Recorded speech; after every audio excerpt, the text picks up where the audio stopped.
چقدر امروز شبیه عروسا شدم، شبیه نو عروسا.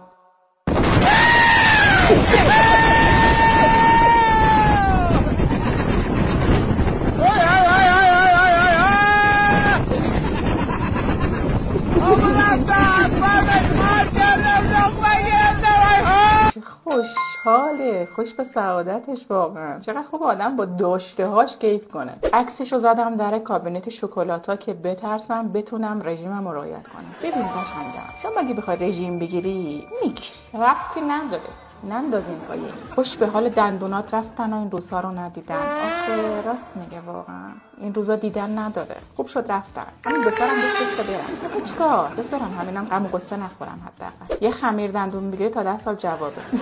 دیگه خمیر دندون نمیخواد. این نزده که الان اینجوریه روزگار. قدر همین دوتا رو بدون اینا پات وایسادن. رفیق کلک دندون. چه ربطی داره؟ واقعا رفیقای خوبی بودن برات.